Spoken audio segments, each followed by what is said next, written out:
आज हम करेंगे 4 टॉपिक्स। 3 तो है छोटे छोटे और लास्ट वाला होगा बड़ा सारा।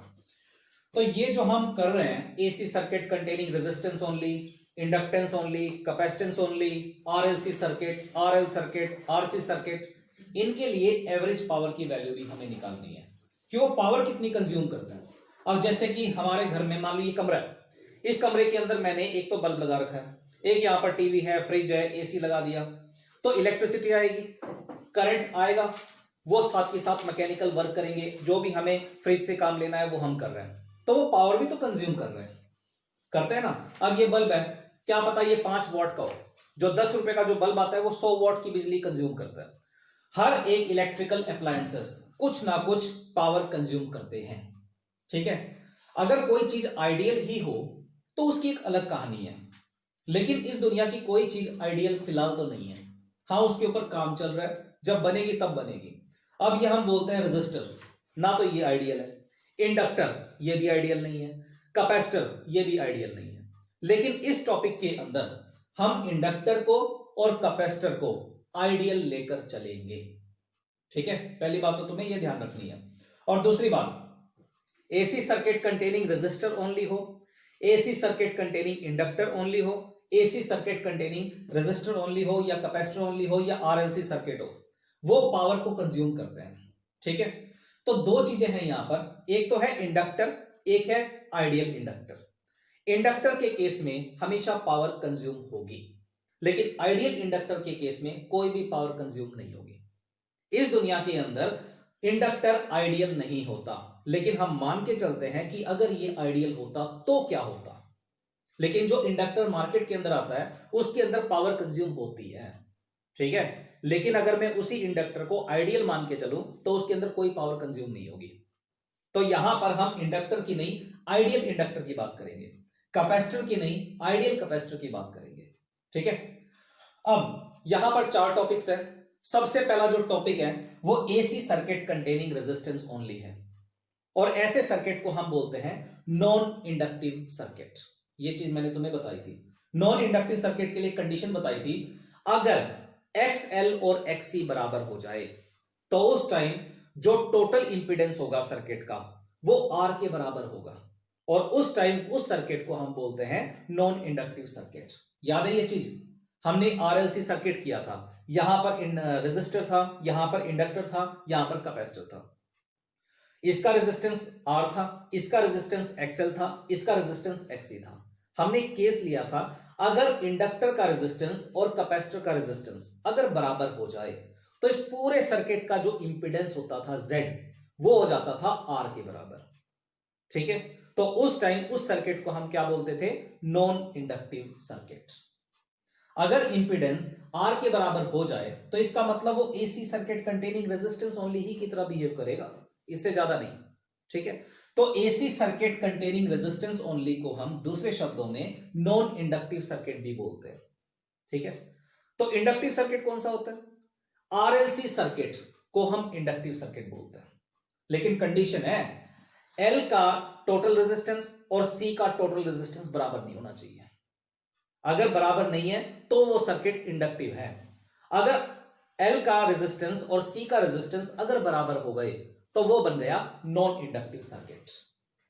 ये बातें बहुत इंपॉर्टेंट है। क्या ये सारी बातें क्लियर है? अब बात है एवरेज पावर निकालने की। अब ये तो मैथमेटिक्स है, बहुत ही सिंपल है, कुछ भी नहीं है।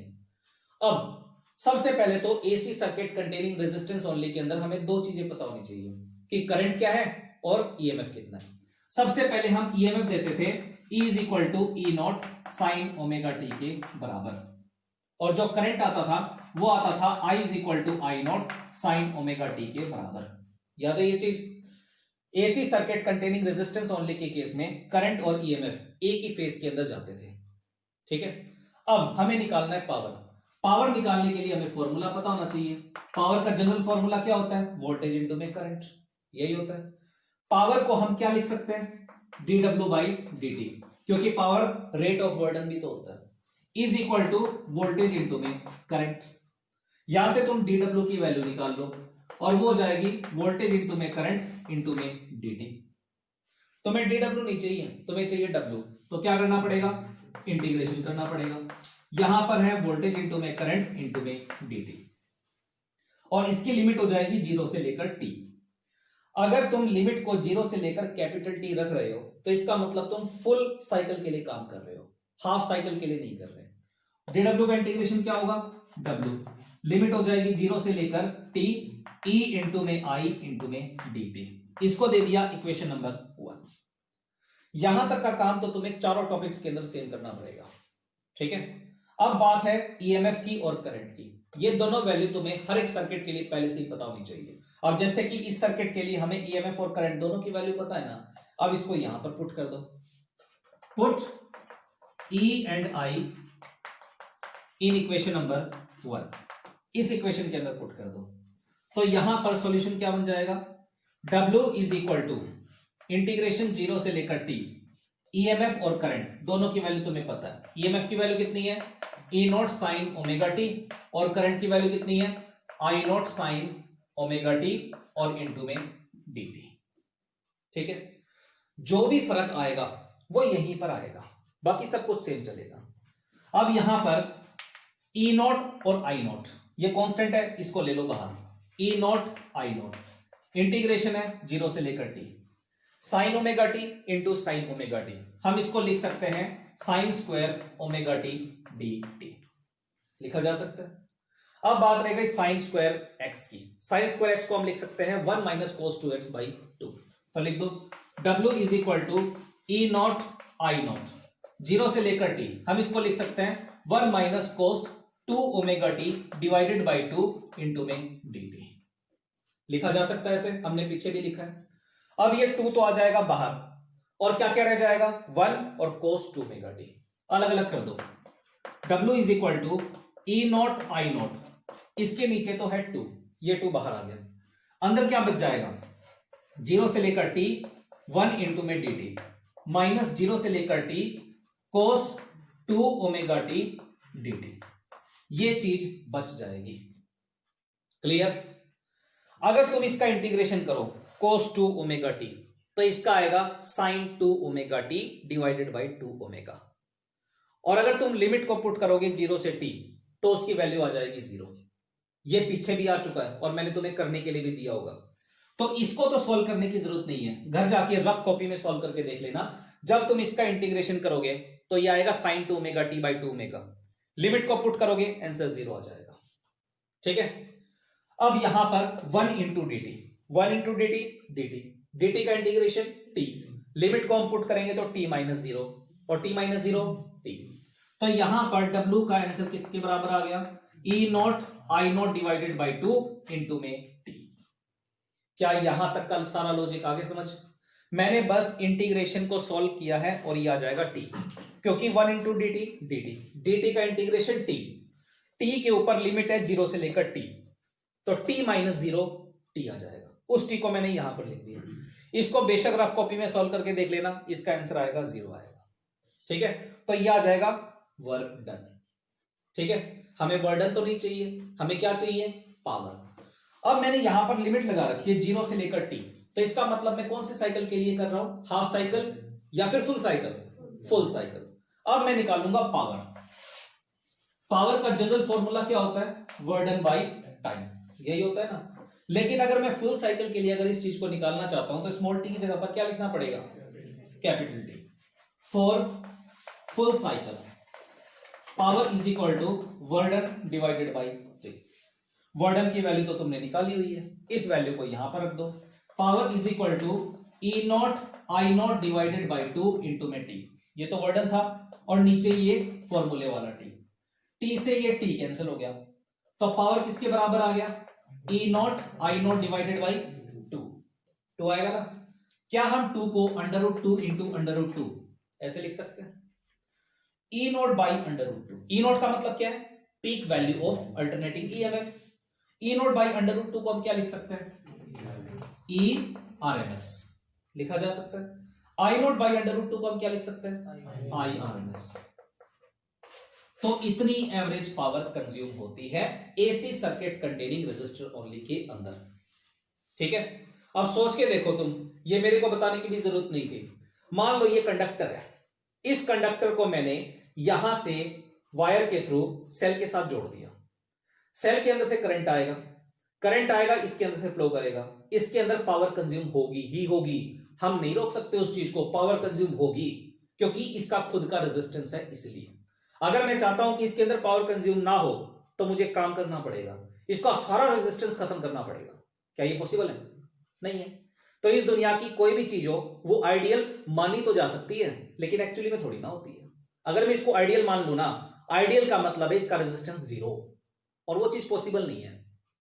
ठीक है, तो इसलिए इसके अंदर पावर कंज्यूम होगी ही होगी। अब यहां पर दो चीजें आई हैं। पहली चीज, AC circuit containing resistance only के अंदर पावर कंज्यूम कितनी होती है? EV into IV. ठीक है। दूसरी चीज, आरएलसी सर्किट है, बस यहां देखना आर, एल और सी, इन तीनों को सीरीज में लगा के मैंने एसी सप्लाई के साथ उसको जोड़ दिया। मैंने कंडीशन लगा दी, ये जो एल और सी है ना, इन दोनों का जो रेजिस्टेंस है वो बराबर कर दिया, यानी एक्सएल और एक्ससी बराबर कर दिया। तो उस टाइम उस सर्किट के अंदर भी पावर कंज्यूम होगी और ऐसी जो पावर होती है उसका यही फॉर्मूला होता है ईवी इंटू आईवी। लेकिन कंडीशन है क्या?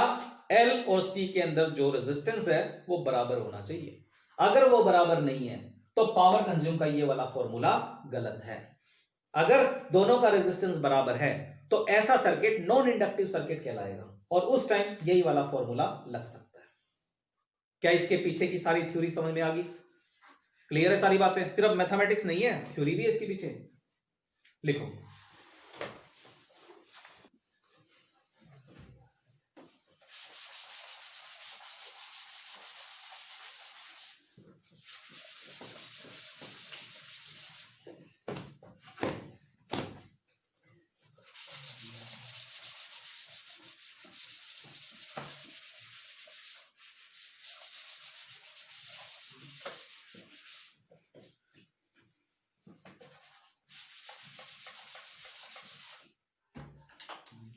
टॉपिक का नाम है average power associated with the AC circuit containing inductance only.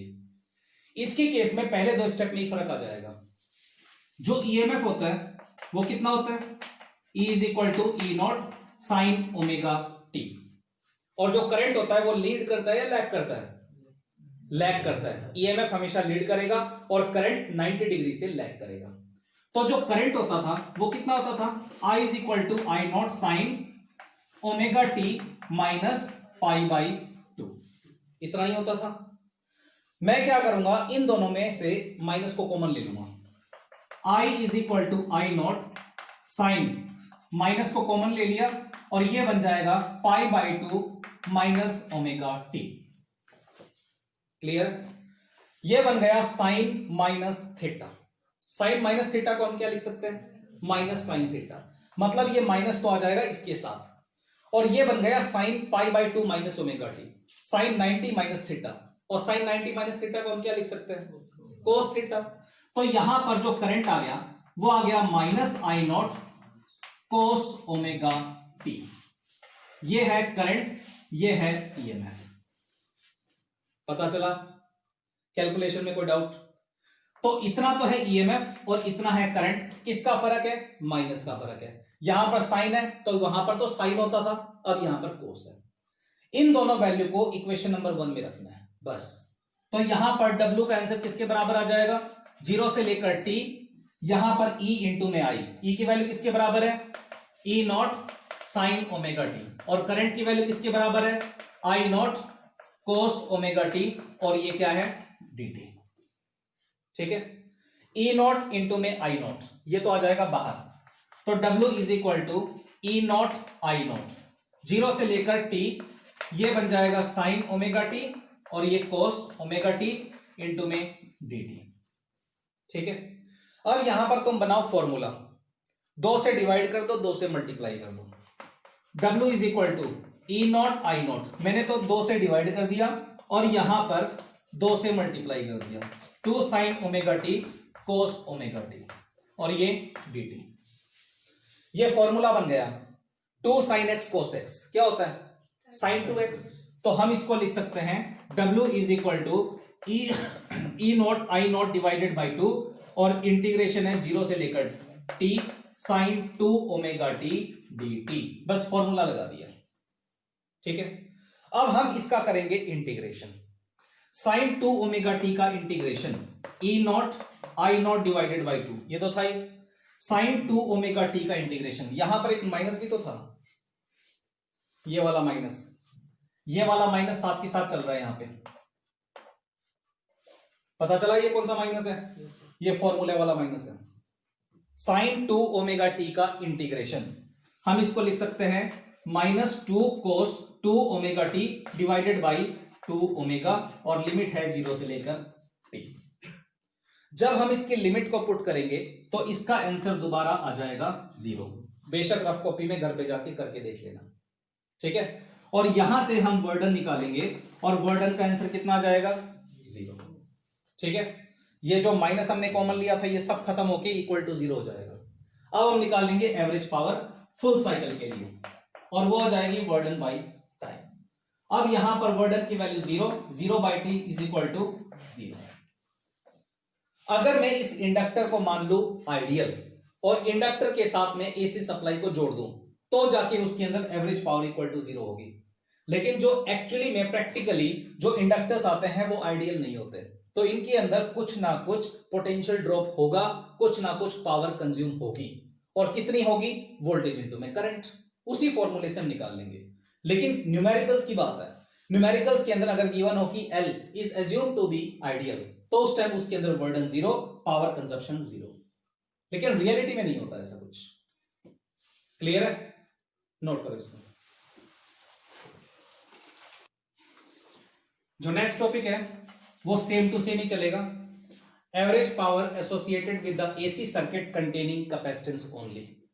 इसके लिए हमें दो ही चीज पता होनी चाहिए कि करंट कितना है और ईएमएफ कितना है। जो हम ईएमएफ देते हैं वो कितनी देते हैं, E is equal to E naught sine omega T. इसके बदले में जो करंट आता था वो आता था I naught sine omega T plus pi by 2। कितना आता था, यानी जो करंट है वो 90 डिग्री आगे चलेगा और जो ईएमएफ है वो 90 डिग्री पीछे चलेगा। साइन 90 प्लस थीटा को हम क्या कोस थीटा लिख सकते हैं, तो इसी चीज को हम लिख सकते हैं आई नॉट कोस ओमेगा टी। बस फर्क ये है वहां पर होता था नेगेटिव, यहां पर है पॉजिटिव। ठीक है, अब वहां पर हम यही स्टेप लेकर चलते थे, W इज इक्वल टू 0 से लेकर t E इंटू में I इंटू में dt। इसको हमने दिया था इक्वेशन नंबर 1, दिया था ना। अब हमने ईएमएफ और करंट की दोनों वैल्यू को इसके अंदर पुट करना है। ये तुम्हें इससे पहले वाले सारे स्टेप्स करने हैं। ठीक है, तो 0 से लेकर t ईएमएफ की वैल्यू कितनी है, E naught sine omega T, और करंट की वैल्यू कितनी है, I naught cos omega T into में dt। यहां से कॉमन क्या आता था, E नॉट I नॉट, अंदर बचता था 0 से लेकर t sign omega T cos omega T dt। ये चीज आती थी। फिर हम क्या करते थे, 2 से मल्टीप्लाई 2 से divide, 2 sine omega T cos omega T, ये किसके बराबर होता था, साइन 2 ओमेगा टी।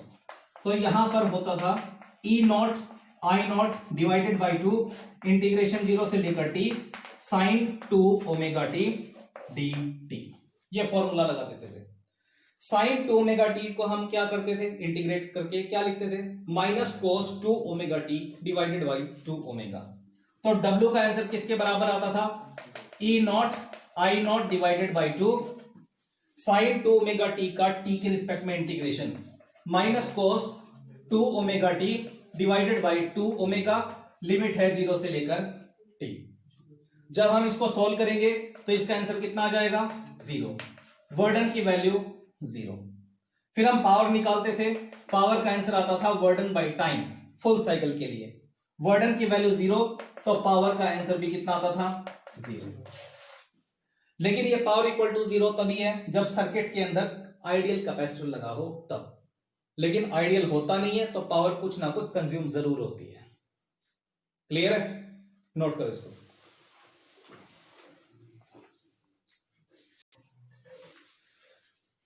अब जो नेक्स्ट टॉपिक है वो थोड़ा सा लेंथी है, थोड़ा सा मुश्किल भी है। Average power associated with the AC circuit containing resistance, inductance and capacitance. Diagram कुछ बनाने की जरूरत नहीं है, तुम्हें तो बस एक चीज पता होनी चाहिए कि आरएलसी सर्किट के अंदर कौन लीड करता है और कौन लैग करता है, बस ये चीज तुम्हें पता होनी चाहिए। मैंने तुम्हें एक बात बताई थी कि आरएलसी सर्किट के अंदर जो ईएमएफ है वो करता है लीड और जो करंट है वो करता है लैग, बताई थी ना। और मैंने इक्वेशन लिखी थी, और इक्वेशन लिखी थी E is equal to E naught sine omega T plus 5, और यहां पर I is equal to I naught sine omega T, ये चीज लिखी थी अगर तुम्हें याद हो। यहां पर मैंने प्लस का 5 लगा दिया और यहां पर नहीं लगाया, तो इसका मतलब इन दोनों के बीच में जो फेज का जो डिफरेंस है वो है 5। और यहीं से तुम्हें पता चलना चाहिए कि ईएमएफ कर रहा है लीड और करंट कर रहा है लैग। या तो तुम यहां पर प्लस का 5 लगाओ, अगर तुम यहां पर प्लस का 5 नहीं लगाना चाहते तो तुम्हें यहां पर लगाना पड़ेगा माइनस का 5। बात तो एक ही हुई, क्योंकि इसका जो फेज का डिफरेंस है ई नॉट का, ईएमएफ का, वो है ओमेगा टी, और जो करंट है उसका जो फेज है वो है omega t minus 5।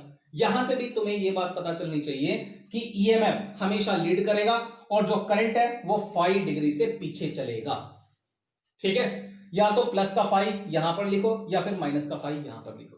According to book चल रहा है तो यहां पर माइनस का 5 मैंने लिख दिया।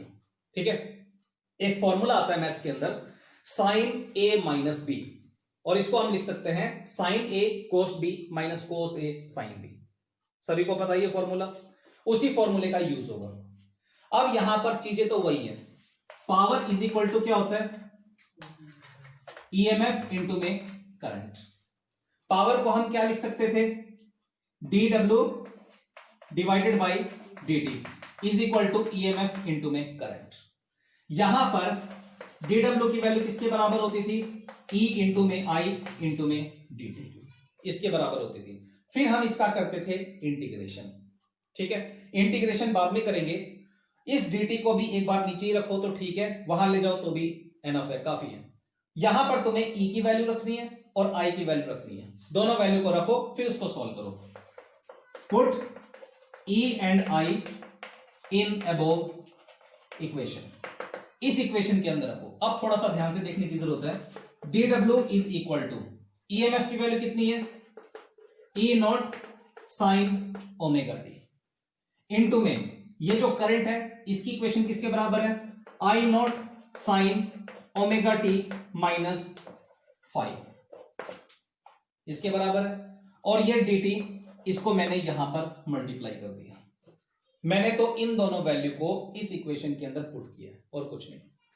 ई नॉट और आई नॉट इसको इकट्ठा कर लो तो dw की वैल्यू किसके बराबर आ जाएगी E naught I naught sine omega T into sine omega t minus 5 into में dt, इसके बराबर आ जाएगी। अब ये जो अंदर है ये फॉर्मूला है साइन ए माइनस बी, तो हम लिख सकते हैं sine A cos B minus cos A sine B, लिख दो। तो dw is equal to E naught I naught, ये sine omega t as it is रहेगा, यहां पर लगाओ bracket sine omega t minus 5, sine omega T cos 5 minus cos omega T sine 5, लिख दो। Sine omega T cos 5 minus cos omega T sine 5, और ये सभी के आगे dt लग जाएगा। ठीक है, उसके बाद इस टर्म को अंदर मल्टीप्लाई कर दो। dw is equal to E naught I naught sine omega T into sine omega T sine square omega T, और ये कोस 5 ये था। अब यहां पर ये जो dt है वो इसके साथ भी मल्टीप्लाई होगा dt माइनस, अब ये जो टर्म है वो इसके साथ मल्टीप्लाई होगी E naught I naught sine omega T cos omega T sine 5 dt, तो यहां पर लिख दिया sine omega T cos omega T sine 5 dt। बस मैंने इस टर्म को अंदर मल्टीप्लाई किया, क्या ये चीज पता चली। अब यहां पर दो टर्म्स हैं, एक तो ये वाली टर्म है और एक माइनस के बाद ये वाली टर्म है। इन दोनों का हमें इंटीग्रेशन करना है फुल साइकिल के लिए, अपने आप ही W आ जाएगा। W आ गया तो अपने आप पावर आ जाएगा। क्लियर है? नोट करो इसको।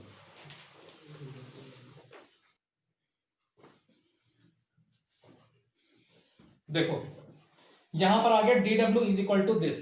यहां पर दो टर्म है, एक तो ये वाली टर्म, एक ये वाली टर्म। हमें dw से w में कन्वर्ट करना है, तो इसका क्या करना पड़ेगा? इंटीग्रेशन। dw का इंटीग्रेशन w, यहां पर लिमिट हो जाएगी 0 से लेकर t फुल साइकिल के लिए। तो यहां पर है E naught I naught sine square omega T cos phi D T. एक तो ये चीज है, यहां पर भी इंटीग्रेशन होगा 0 से लेकर t, और E नॉट आई नॉट यहां पर है sign omega T cos omega T, और यहां है साइन फाई डी टी, ये टर्म। अब यहां से पता ही चल रहा है तुम्हें E नॉट कांस्टेंट है, आई नॉट कांस्टेंट है, कोस फाई कांस्टेंट है, क्योंकि फाई कांस्टेंट है, फाई फिक्स है, ये चेंज नहीं हो रहा।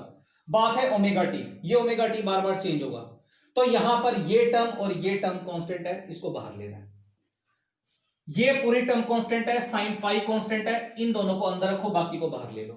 करो W is equal to E naught I naught cos phi, यह आ जाएगा बाहर। अंदर है 0 से लेकर t, ये है sign square omega T D T, ठीक है, माइनस 0 से लेकर t। अब यहां पर इंटीग्रेशन करने से पहले कांस्टेंट को बाहर लेते हैं, E नॉट भी बाहर, आई नॉट भी बाहर, और साइन फाई भी बाहर। अंदर क्या बच जाएगा?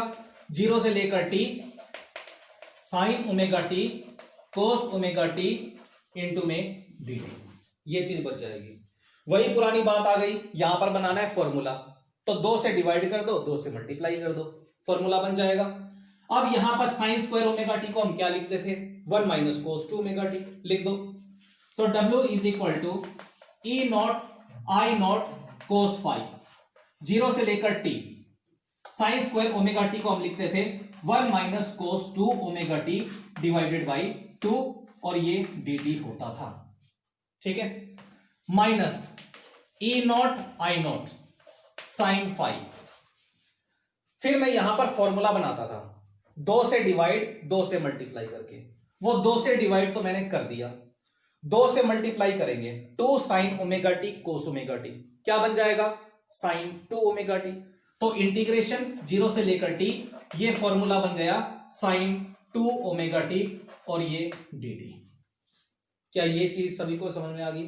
फॉर्मूला कैसे बनाया? अब बात है इसकी, इसको तुम्हें आगे कंटिन्यू नहीं करना, इसका इंटीग्रेशन तुम्हारे माइंड में होना चाहिए, और उसको सीधा यहां पर लिखना है। इसका इंटीग्रेशन भी तुम्हारे माइंड में होना चाहिए, और इसको सीधा लिखना है। सोच के देखो, साइन 2 ओमेगा टी का इंटीग्रेशन लिमिट है 0 से लेकर t, साइन 2 ओमेगा टी का integration minus cos 2 omega T divided by 2 omega, limit है 0 से लेकर t। जब मैं इसको सोल्व करूंगा, लिमिट पुट करूंगा, तो इसका आंसर 0 ही आएगा, ठीक है। अब तुम बताओ इसका आंसर किसके बराबर आता था? ये जो 2 था ये तो बाहर आ जाता था, यहां पर बचता था 1, और यहां पर बचता था cos 2 omega T. cos 2 omega T का इंटीग्रेशन अलग से करते थे, और उसका कितना आता था? 0, और 1 का अलग से करते थे, और इसका आता था t, क्या आता था? t, और ये 2 पहले से ही था, यानी t/2 आ जाएगा। अगर मैं इसका पूरे का इंटीग्रेशन करूं तो इसका आंसर आएगा t/2, ये 2 कौन सा? नीचे वाला, और इसका इंटीग्रेशन करूंगा t, और इसका कितना आएगा? 0, तो इसका पूरे का आंसर आ गया t/2, और इसका पूरे का आंसर कितना आ गया? 0। तो ये तो टर्म खत्म ही होगी, बची ये वाली टर्म, तो जो बची है वो लिख दो, E naught I naught cos phi into में t/2, ये टर्म बच जाएगी। क्लियर है? ये तुम्हें करके देखना है कि इसका इंटीग्रेशन हमें t/2 कैसे देगा, और ये चीज मैं 2 या 3 बार करवा चुका हूं, ठीक है। अब ये आ गया वर्डन, लेकिन हमें चाहिए पावर, वो भी फुल साइकिल के लिए। पावर का फॉर्मूला क्या होता है? वर्डन बाई टाइम, फुल साइकिल के लिए। वर्डन का आंसर यहां पर पुट कर लो, कितना आ जाएगा? E naught I naught cos phi into t/2 divided by t, t से t कैंसिल हो जाएगा, क्या बचा? P is equal to E naught I naught cos phi, और ये डिवाइड में 2, 2 को हम दोबारा क्या लिखेंगे, √2 तो P का फॉर्मूला किसके बराबर आ गया, E0 I0 √2 इंटू में cos pi, E0 by √2 EV, I0 by √2 IV। तो पावर का जनरल फॉर्मूला क्या आ गया, EV IV इंटू में cos फाई। बस ये फर्क है। AC circuit containing resistance only के केस में power is equal to EV IV आता था, ठीक है। क्यों आता था, फॉर्मूला तो यही है, लेकिन AC circuit containing resistance only के केस में ईएमएफ और करंट के बीच में 0 डिग्री का फेज का डिफरेंस होता था। यहां पर फाई की वैल्यू 0 होती थी, तो cos 0 कितना हो गया 1, तो इसलिए P की वैल्यू किसके बराबर आती थी, EV IV, ठीक है। AC circuit containing resistance only के केस में तो पावर EV IV आ गई। AC circuit containing inductance only के केस में ईएमएफ और करंट के बीच में 90 डिग्री का फेज का डिफरेंस होता था, मतलब फाई की वैल्यू 90 होती थी, cos 90 कितना होता है 0, तो पावर की वैल्यू 0 आती थी। AC circuit containing capacitance only के केस में ईएमएफ और करंट के बीच में दोबारा 90 डिग्री का फेज का डिफरेंस होता था, तो फाई की वैल्यू दोबारा 90, cos 90 0, पावर 0। तो ये एक ओवरऑल फॉर्मूला है। अगर मुझे कोई भी सर्किट गिवन हो और अगर ये फाई की वैल्यू पता हो, मतलब ईएमएफ और करंट दोनों में से कौन आगे है कौन पीछे और कितना आगे कितना पीछे है, फाई की वैल्यू पता हो तो हम पावर कंज्यूम्ड निकाल सकते हैं, ठीक है। और ये आरएलसी सर्किट के लिए एक जनरल फॉर्मूला है, और आरएलसी सर्किट को हम बोलते हैं इंडक्टिव सर्किट, लेकिन कंडीशन है एक्सएल और एक्ससी बराबर नहीं होनी चाहिए। क्लियर? कोई डाउट? नोट कर लो।